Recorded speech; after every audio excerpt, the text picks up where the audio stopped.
Iran అట్టుడుకుపోతోంది. అంతర్యుద్ధం తారాస్థాయికి చేరుకుంటోంది. ట్రంప్కు Iran supreme leader Ayatollah Ali Khamenei strong warning ఇస్తున్నారు. ముందు నీ దేశాన్ని ఏదో చూసుకో, ముందు నీ దేశం మీద నువ్వు దృష్టి పెట్టడం, ముందు దాని సంగతి చూసుకో. మాపై దృష్టి పెట్టడం ఆపి నీ సొంత దేశాన్ని చూసుకో. ఆందోళనకారులపై రెచ్చిపోయారు ఖమేనీ. వేరే దేశ అధ్యక్షుడిని సంతోషపరచడానికి సొంత దేశాన్ని నాశనం చేసుకుందామా అంటూ కూడా అక్కడ యువతను ఉద్దేశించి ప్రసంగించారు ఆయన. విదేశీ శక్తుల చేతుల్లో కిరాయి సైనికుల్లా మారారంటూ చెప్పుకొచ్చారు ఆయన. ట్రంప్ను ఖమేనీ హెచ్చరించిన కాసేపటికి ట్రంప్ సాయం కోరారు ఇరాన్ యువరాజు రెజా పహ్లావి. ఇరాన్ ప్రజలకు మీ సాయం అవసరం, సిద్ధంగా ఉండాలంటూ ట్రంప్కు పహ్లావి రిక్వెస్ట్ చేశారు. ధరల పెరుగుదల, కరెన్సీ పతనంపై వారంగా ఇరాన్లో ఆందోళనలు కొనసాగుతున్నాయి. ఇరాన్ ఆందోళనలో ఇప్పటిదాకా 47 మంది మృతి చెందారు. 2270 మందికి పౌరులకు గాయాలయ్యాయి. ఇప్పుడు ఆ సంఖ్య 60కి చేరుకుంది. మృతుల సంఖ్య సుమారుగా. ఈ ఆందోళన కారణంగా ఇరాన్లో కల్లోలం మొదలైందా అంటే అటువంటి మాట వినిపిస్తోంది. ఎందుకంటే ఇరాన్లో కరెన్సీ విలువ పడిపోయింది. ధరల పెరుగుదల నియంత్రణలో లేదు, తారాస్థాయికి చేరుకుంది. ఏకంగా $1 13 లక్షలకు పైచిలకి అంటే అర్థం చేసుకోవచ్చు. మన దగ్గర అంత 100 రూపాయలు ఉంది, 100 కొంచెం అటు ఇటు ఆ ఫ్లక్చువేషన్స్లో. కానీ అక్కడ పరిస్థితి ఏంటి, ఏకంగా 12 నుంచి 13 లక్షలు, కొన్ని సందర్భాల్లో 14 లక్షల మాట కూడా వినిపిస్తూ ఉంటుంది. అయితే అక్కడ ధరల నియంత్రణలో లేవు, కరెన్సీ విలువ పడిపోయింది. దీంతో ఖమేనీ నాయకత్వంలోని ప్రభుత్వం దిగిపోవాలంటూ ఆందోళన ఉధృతమవుతున్నాయి. మూకుమ్మడిగా ఆందోళన చేపడుతున్నారు. ఇటు విదేశాల్లో ఉన్న ఇరాన్ యువరాజు రెజా పహ్లావి ఆయన పిలుపునిచ్చారు. దీంతో పెద్ద సంఖ్యలో ప్రజలు రోడ్ల మీదకి వచ్చారు, ఆందోళన చేపడుతున్నారు. దాదాపుగా 10-12 రోజుల నుంచి అక్కడ అటువంటి పరిస్థితి కొనసాగుతోంది. దీంతో పెద్ద ఎత్తున యువత రోడ్ల మీదకి వచ్చారు, ఆందోళన చేస్తున్నారు. వారికి మద్దతుగా మహిళలు, పెద్దవాళ్ళు కూడా రోడ్ల మీదకి వచ్చి నినాదాలు చేస్తున్నారు. పట్టణాల నుంచి గ్రామీణ ప్రాంతాల వరకు కూడా అక్కడ నిరసనలు మిన్నంటుతున్నాయి. నిరసనలకు మద్దతుగా చాలా ప్రాంతాల్లో మార్కెట్లను, అలాగే అక్కడున్న వాణిజ్య సదుపాయాలు కావచ్చు, వాటన్నిటిని ఆ వాణిజ్య మార్కెట్లు అంటూ ఉంటారు కదా, వాటన్నింటి కూడా క్లోజ్ చేయడం జరిగింది.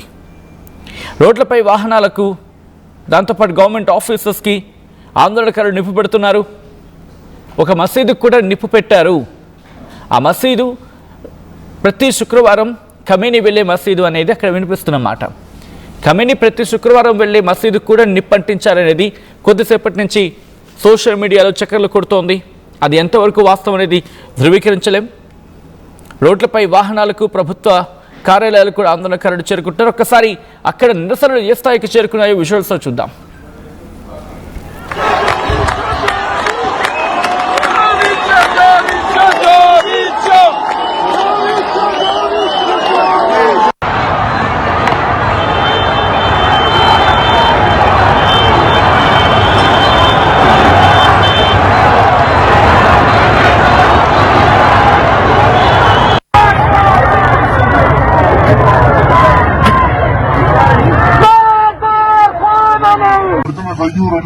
شرعي وحماية معتمد إيران إن شاء الله.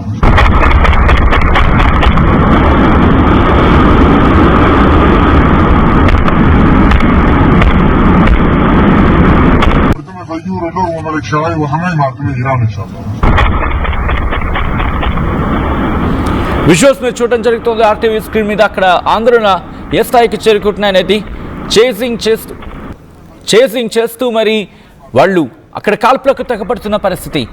అక్కడ ఆందోళన రోజు రోజుకి శృతి మించుతున్నాయి. ఇటు విదేశాలకు వెళ్ళి ఫోన్ కాల్స్ కావచ్చు, విదేశాల నుంచి వచ్చే ఫోన్ కాల్స్ని కూడా నిషేధించింది అక్కడ ప్రభుత్వం. ఇంటర్నెట్ను నిలిపివేస్తుంది. ఆందోళనకారులపై కఠిన చర్యలకు ఉపక్రమిస్తోంది ఇరాన్ ప్రభుత్వం. విమానాల రాకపోకలు బంద్ అయిపోయాయి. ఇరాన్ ప్రజలకు బయట ప్రపంచంతో సంబంధాలు దాదాపుగా తెగిపోయాయి.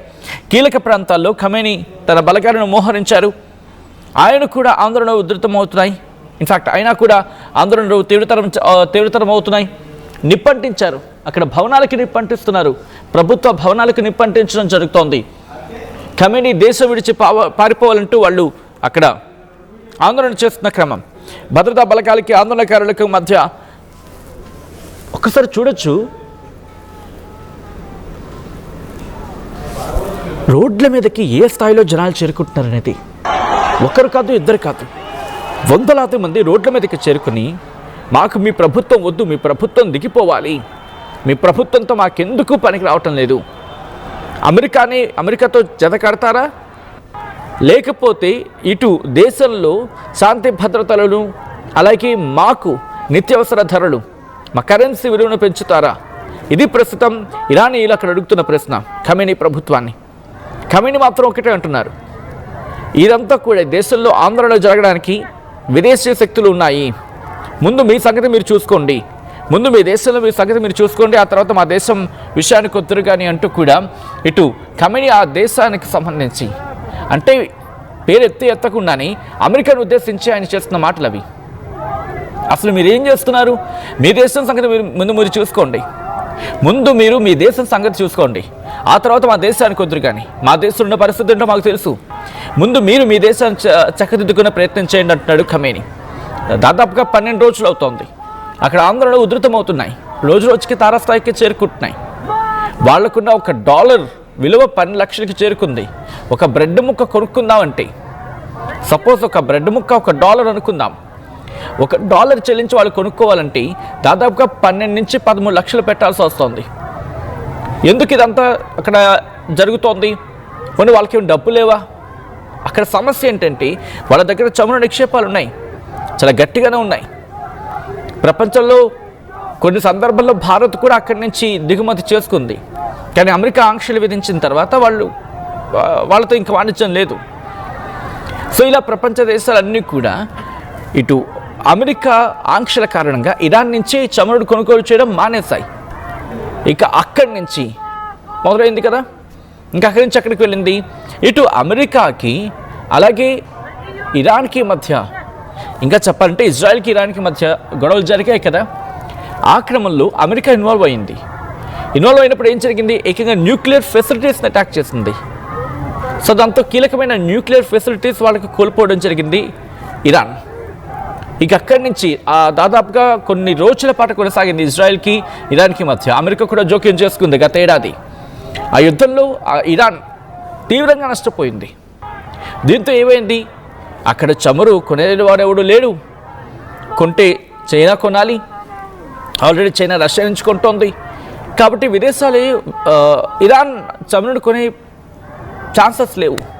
కానీ రష్యా మాత్రం ఇక్కడ ఇరాన్ నుంచి కాస్త డిఫెన్స్కి సంబంధం, మరి ముఖ్యంగా డ్రోన్లు టెక్నాలజీ విషయంలో సపోర్ట్ తీసుకుంటోంది ఇరాన్ నుంచి.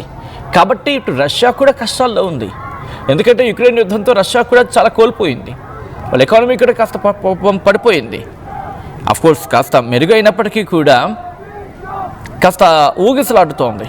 ఈ క్రమంలో ఖమేనీ చేసిన స్టేట్మెంట్ ఆసక్తికరంగా మారుతోంది. ఇటు అమెరికాను హెచ్చరిస్తున్నాడు ఖమేనీ, ఒకవేళ నా దేశం మీదకి ఎవరైనా వస్తే కనుక నా దేశం మీదకి వచ్చే ఆలోచన రాకముందే మిమ్మల్ని లేపేస్తా అంటున్నాడు. ఇంకొక ఇంట్రెస్టింగ్ డెవలప్మెంట్ కూడా ఉంది, ఫర్దర్ ముందు మాట్లాడుకునే ప్రయత్నం చేద్దాం. ఖమేనీ ఒకటే వార్నింగ్ ఇస్తున్నాడు, ముందు మీ దేశాన్ని మీరు చూసుకుని ఆ తర్వాత మా దేశంలో కుదురుగానంటూ కూడా. ఈ కథనం మిమ్మల్ని కాస్త కలవరపరచచ్చు, అయితే మిమ్మల్ని కలవరపాటుకు గురి చేయడం ఆర్టీవీ ఉద్దేశం కాదు, కానీ ఇటువంటి కథనాలు చూసినప్పుడు కాస్త కలవరపాటుకు గురయ్యే అవకాశం ఉంటుంది. కాబట్టి దీనికి సంబంధించి తగిన జాగ్రత్తలు తీసుకోవాలని ఆర్టీవీ సూచించడం జరుగుతోంది. This is a disturbing content, viewer description is highly advised. ఒకసారి ఆ దృశ్యాలు చూద్దాం నిరసనకు సంబంధించి.